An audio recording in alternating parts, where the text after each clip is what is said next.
السلام علیکم students of fourth year. یہ آپ کا ایجوکیشن کا لیکچر ہے. ہم نے اپنا 5th چیپٹر سٹارٹ کیا ہوا ہے جسمانی نشوونما. ٹھیک ہے, اس سے پہلے آپ نے جو ٹاپک پڑھا تھا وہ بالغ پن میں جسمانی نشوونما تھا, یعنی مختلف مدارج میں انسان کی زندگی کی جو نشوونما ہوتی ہے, جسمانی نشوونما, فزیکل ڈیولپمنٹ, وہ کیسی ہوتی ہے اور اس میں کیا کیا چینجز آتی ہیں انسان میں. آج جو ہم ٹاپک پڑھیں گے وہ ہے بچپن اور جسمانی نشوونما. بالغ پن کا عرصہ جو ہے ہم نے پڑھا تھا پیدائش سے لے کے 5-6 سال تک کا ہوتا ہے. بچپن کا جو دور شروع ہوتا ہے وہ 5-6 سال سے لے کے 10-12 سال کا 12 اور 14 سال تک کی ایج کا ہوتا ہے. ٹھیک ہے, تو اس میں کون کون سی جسمانی نشوونما ہوتی ہے.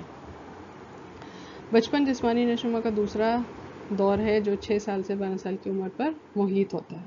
ٹھیک ہے, اب اس میں سب سے پہلے ہم دیکھیں گے قد اور وزن میں اضافہ.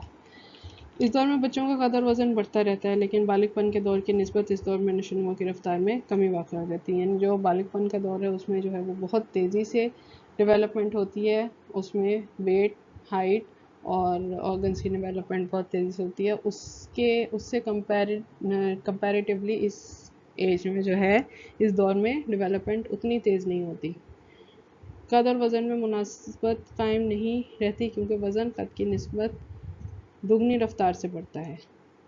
9 یا 10 سال کی عمر میں لڑکے لڑکیوں کے مقابلے میں زیادہ وزن حاصل کر لیتے ہیں. ٹھیک ہے, 9-10 سال کی ایج میں جو ہے جو بچے ہوتے ہیں وہ بچوں کے مقابلے میں زیادہ ویٹ حاصل کر لیتے ہیں, اور 11 سال کی عمر تک لڑکیوں کے وزن سے کہیں زیادہ ہوتے ہیں. بعد میں لڑکیوں کا وزن تیزی سے زیادہ ہوتا ہے. اس کے بعد جو ہے 11 سال کے بعد جو ہے وہ جو بچیاں ہوتی ہیں ان کا وزن جو ہے زیادہ تیزی سے بڑھتا ہے. 10 سال کی عمر تک لڑکے لڑکیوں سے قد میں زیادہ بڑے دکھائی دیتے ہیں, جبکہ 12 سال کی عمر میں لڑکیاں قد کے لحاظ سے بڑی دکھائی دیتی ہیں. 12 سال کی عمر تک لڑکوں اور لڑکیوں میں کوئی خاص جسمانی فرق محسوس نہیں ہوتا. ٹھیک ہے, یعنی 12 سال کی عمر تک 6-7 سال سے لے کے 12 سال کی عمر تک مختلف ایئرس میں مختلف ان کی ریشو ہوتی ہے قد اور جسم بڑھنے کی, لیکن کوئی خاص فرق جو ہے ان دونوں میں آپس میں ڈفرینس ان کا دکھائی نہیں دیتا. نمبر 2 پہ ہے جسمانی اعضاء کی پختگی. اس دور میں دودھ کے تمام دانت گر جاتے ہیں. 12 سال کی عمر میں پہنچتے پہنچتے تقریباً تمام دانت نکل آتے ہیں. ہڈیاں سخت ہو جاتی ہیں, لیکن گرنے سے یا ذرا سی چوٹ لگنے سے ٹوٹ بھی سکتی ہیں. خون کا دورانیہ بڑھ جاتا ہے, اعضاء پختہ ہونا شروع ہو جاتے ہیں اور ان میں طاقت آ جاتی ہے. چنانچہ بچہ بھاگ دوڑ اور دیگر ایسے کھیلوں میں دلچسپی لیتے ہیں جن میں اعضاء کو زیادہ حرکت دی جائے. ٹھیک ہے, یعنی جسمانی اعضاء جو آرگنس ہیں وہ ڈیولپ ہو کے جو ہے مضبوط ہونا شروع ہو جاتے ہیں. اس کے علاوہ جو بونز ہیں وہ دودھ کے دانت گر جاتے ہیں اور سارے اصلی جو دانت ہیں وہ نکل آتے ہیں, اور جو بونز ہیں وہ زیادہ اسٹرانگ ہو جاتی ہیں. اور بچہ ایسے مشاغل میں دلچسپی لیتا ہے جس میں وہ اپنی فزیکل ایکٹیویٹی زیادہ سے زیادہ جس میں فزیکل ایکٹیویٹی انوالو ہو. نمبر 3 پہ ہے جسمانی اعضاء میں باہمی ربط. اس دور میں بچے کے اعضاء کی حرکت میں درستی اور باہمی ربط پیدا ہو جاتا ہے. بچہ نئے نئے ہنر مثلا لکھنا, ٹین کھولنا اور بند کرنا, اچھلنا کودنا, بائسیکل چلانا اور گیند کھیلنا وغیرہ سیکھنے لگتا ہے. کھیلوں میں بتدریج نظم پیدا ہونے لگتا ہے اور قواعد و ضوابط کی پابندی کی ضرورت کا احساس بھی بڑھنے لگتا ہے. چنانچہ مل جل کر کھیلنے کی اہمیت کے پیش نظر اپنی خواہش کے خلاف طرح طرح کی پابندیاں برداشت کرنے پر وہ آمادہ ہو جاتا ہے. مثلا باری کا لحاظ, جو پارٹ مل جائے وہی ادا کرنا وغیرہ. ٹھیک ہے, جسمانی اعضاء میں باہمی ربط. جسم کے مختلف اعضاء جو ہیں وہ ایک دوسرے کے ساتھ کوآرڈینیٹ کر کے مختلف حرکات و سکنات کرنے کے قابل ہو جاتے ہیں, اور بچہ مختلف ہنر یا سکلز جو ہیں وہ پرفارم کرنا یا کام کرنا جو ہے وہ سیکھ جاتا ہے. گھر اور مدرسے میں وفاداری کا جذبہ. بچے میں گھر اور مدرسے کی وفاداری کا جذبہ ابھرتا ہے. دونوں کو اپنا سمجھتا ہے اور ان کے ہونے کی حیثیت سے اپنی ذمہ داری کا احساس رکھتا ہے. اپنے گھر یا مدرسے کی برائی اور شکایت نہیں سن سکتا. اپنے والدین اور اساتذہ کا دل سے احترام کرتا ہے اور ان کی توہین برداشت نہیں کر سکتا. یعنی بچے کی ایک ایموشنل اٹیچمنٹ کا ٹائم جو ہے وہ شروع ہو جاتا ہے اپنے گھر والوں سے, فیملی سے بھی, اور ساتھ ساتھ اپنے جو اس کا ایجوکیشنل انسٹیٹیوٹ ہے, جو اس کے ٹیچرز ہیں, کلاس میٹس ہیں, ان کے ساتھ بھی. معلومات حاصل کرنے کی خواہش، اس دور میں تجسس اور گرد و پیش کے متعلق معلومات حاصل کرنے کے شوق میں کافی اضافہ ہو جاتا ہے، چنانچہ بچے کی دنیا اب وسیع ہونے لگتی ہے، اس لیے اس کے تجربات اور مشاہدات کا میدان بھی پھیل جاتا ہے۔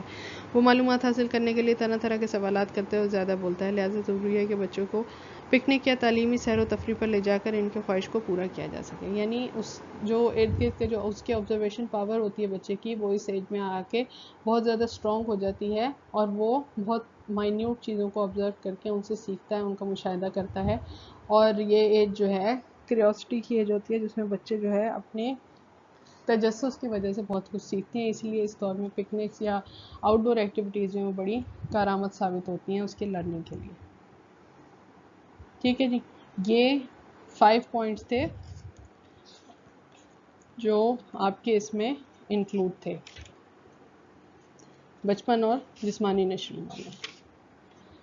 اس میں جو ہے وہ ساری چینجز بتائی گئی ہیں جو ایک بچپن کے دور میں انسان کی جو ڈیولپمنٹ ہوتی ہے، چاہے وہ اس کا قد اور وزن ہے، جسمانی اعضاء کی پختگی ہے، یا جسمانی اعضاء میں باہمی ربط ہے، یعنی اوور آل اس میں ایک ایسی چینج آتی ہے جو کہ اس کو انڈیپینڈنٹ بنا دیتی ہے، اور اس کو اس کے ارد گرد کا جو ماحول ہے وہ مزید وسیع ہو جاتا ہے، کیونکہ اس ایج میں جو ہے بچہ اسکول میں یا اپنے پہلا جو جسے کہنا چاہیے سماجی مرکز ہے، جو کہ اس کا اسکول یا اس کا مدرسہ یا اس کا مکتب ہوگا، اس میں قدم رکھتا ہے۔ ادر دین فیملی جو ہے وہ باہر کے لوگوں سے اس کا انٹریکشن ہوتا ہے، ایسے لوگ جن سے اس کا نہ کوئی بلڈ ریلیشن ہے، نہ اس کی کوئی پہلے کوئی جان پہچان ہے، نہ واقفیت ہے، اور نہ اس ادارے میں یا اس جگہ پہ اس کے فیملی ممبرس یا اس کے پیرنٹ موجود ہوتے ہیں اس کو سپورٹ کرنے کے لیے۔ تو اس کے جو فرسٹ ایکسپیرئنس ہوتا ہے کسی بھی سوسائٹی میں سروائیو کرنے کا یا انٹر ہونے کا یا انٹریکٹ کرنے کا، وہ اس کا اسکول یا اس کی مکتب یا مدرسہ ہوتا ہے۔ یہاں پر جو کچھ وہ اسکل سیکھتا ہے وہ سب اس کی فزیکل پلس مینٹل ڈیولپمنٹ میں جو ہے وہ مددگار ثابت ہوتے ہیں، اور اسی وجہ سے جو ہے وہ اپنے جو بھی اس کی فزیکل ڈیولپمنٹس ہو رہی ہوتی ہیں اس کی وجہ سے اس کی شخصیت میں بھی بہت ساری تبدیلیاں رونما ہوتی جاتی ہیں، اور وہ اپنے ارد گرد کے ماحول سے بھی جو ہے وہ بہت کچھ سیکھتا ہے اور معلومات حاصل کرتا ہے اور چیزوں پہ زیادہ غور و فکر کرتا ہے۔ ٹھیک ہے، اب بالغ پن کے بھی جسمانی نشوونما ہم نے پڑھ لی، فرسٹ اسٹیج تھی، سیکنڈ اسٹیج تھی بچپن، اور اس میں جو جسمانی نشوونما ہوتی ہے اس کے 5 پوائنٹس بھی آپ نے پڑھ لی۔ ٹھیک ہے، ان کو اچھی طرح سے سمجھ کے یاد کر لیجیے گا، پھر انشاءاللہ ہم نیکسٹ ٹاپک پڑھیں گے اپنا۔ اوکے جی۔